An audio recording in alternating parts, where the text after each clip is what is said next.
This is part one of a two-part video series on folk medicine nights. You can find folk medicine part 2 by just clicking on my profile name and looking for folk medicine part 2 there. Kia ora everybody, this is Tom from Auckland, Aotearoa, New Zealand, and this is a quick tour of what can happen at a folk medicine night or workshop anywhere in the world. But I'm doing little groups specific to pain on Wednesday nights, and then Mondays and Thursday nights at 7:30. It's just kind of anything really. Look, I think medical science is generally great in terms of emergency care, surgery and diagnostics. But people need to know that medical science is an absolute disgusting fraud if they are not seeking the most effective and safe remedies for health conditions and disease. And they cannot show anybody that they are doing that in terms of their drugs. All the most viable remedies are absolutely excluded for research because they would leave the doctors out in the cold. So all the most viable remedies for health research are ignored most of the time because they can't be patented, and they're ignored because they don't make the doctors exclusive. These guys want control of the health system. Okay, here's the huge cost that the population bears as a result of this medical fraud by these parasites. In New Zealand, with only 4 million people, we've got 521,444 people almost permanently drugged all year round on some type of psychiatric or nervous system script. People aren't getting any better in that system, and what's happening is they're graduating from depression to bipolar medication to anxiety medication and psychotic medication, schizophrenic medication. The drugs are what are causing all the mental diseases. It's clear as day. They're cutting off 1,100 lower limbs in this country each year, and they don't want to know about all the people that are healing their leg wounds and their leg ulcers through natural means such as Bioptron light, hyperbaric oxygen chamber, aloe vera, burdock root. Don't want to know about that, just want to cut the limbs off. After they'd deprived a little girl of every remedy that could have saved her limbs, including a hyperbaric oxygen chamber that was actually in the Auckland hospital at the time, I went in there with all the research and all the before and after wound healing photographs and the statistics on how many of the legs that they're cutting off, and there wasn't barely an intelligent question about it all. They don't want to know about it. They're not accountable to anybody.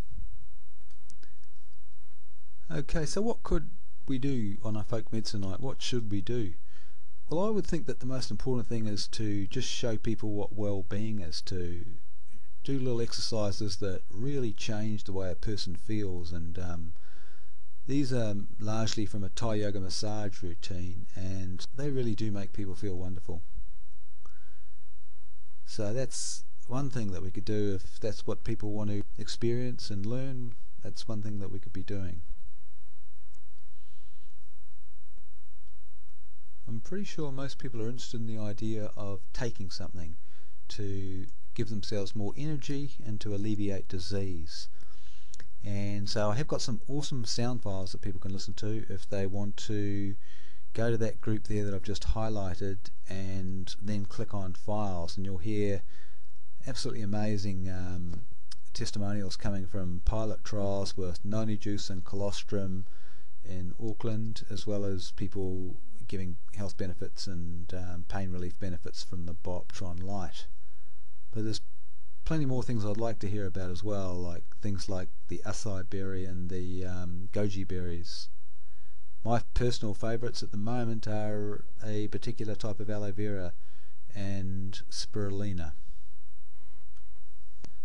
So we could perhaps talk amongst ourselves about whether we could grow trays and trays of wheatgrass together, or perhaps there might be a consensus that people would prefer to buy wheatgrass and spirulina and kelp by the kilo and mix it all together, and maybe get one of these little packs here that could last for a week, and every time that you're feeling a bit down and out, you just put a dessert spoon in with a glass of mineral water and maybe a couple of caps of apple cider vinegar, and that might be enough to boost people's energies up for the week.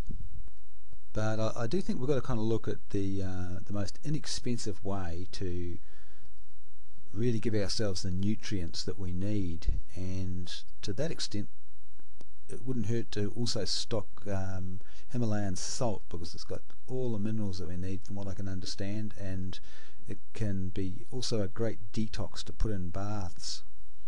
Here's that Forever Living Products aloe vera that I was talking about earlier.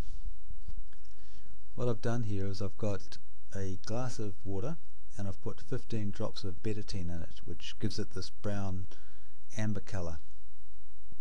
And then what I've done is I've taken this tiny little cap of aloe vera, tipped it into this glass of water with the betadine and the amber colour, and this is what's happened. It's the only aloe vera that will take that brown colour out of it. There's about 4 others that I've tried it with and that I've seen the other FLP people try it with, and it's the only one that does it. It's also the one that I drink because it's not too sharp on my stomach and it just gives me a great psychological feeling. So I thought I'd just throw that in. Here's an interesting little test here that always intrigues people, and I'm wondering if this could be one of the best remedies for arterial plaque. Here we have a polystyrene cup, and you can see at the very bottom of that cup is 1 capsule of Forever Living Products fish oil. A little drug talk that I did at a clinic, I broke that capsule into that very same polystyrene cup and I just left the cup on the table. After a while I saw it had eaten through the bottom of the cup and it was starting to spill out on the table, so I turned the cup upside down to try and sort of keep the oil off the wood, and this is what happened to the cup with just 1 capsule of fish oil. There's a theory that says that polystyrene has a very similar chemical makeup to human cholesterol, and I think I got that verified somewhere, but I'd need to look again. The whole world's been hearing about this swine flu lately, and you know, the mass hysteria that goes with it. Well, the fact is it's a flu and people get over it like so many other flus. You can make it out to be as complicated as what you want, but if you're not going to teach the population about effective remedies for beating flus, then all your wailing and screaming doesn't really count for much. This is a product called Aloe Activator from Forever Living Products.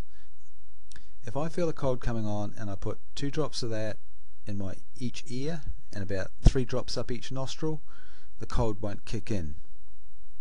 If I do let the cold kick in and I keep using it, it will ensure that I don't get a blocked nose, that I don't get a sore throat, and that the cold doesn't get into my lungs, and that I don't get a flu.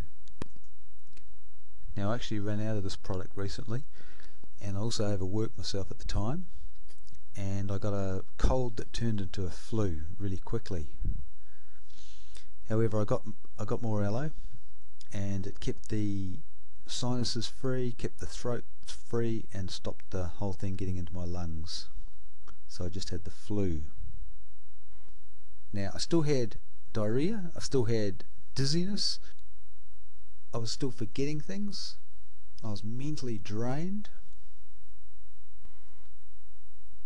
but my throat was okay, my sinuses and my nose were okay, and my lungs were fine. But I didn't want to lose time with the flu, so I went into a health food shop and saw this olive leaf extract. And I'd already read about olive leaf and how it's a fantastic antiviral herb, so I got some, and in 5 mils I felt my head change and I felt that flu was broken. From then on it just got less and less, and 5 days it was completely gone. Okay, this is the end of Folk Medicine Nights Part 1, and you can find Folk Medicine Nights Part 2 by clicking on my profile name and looking for Folk Medicine Nights Part 2.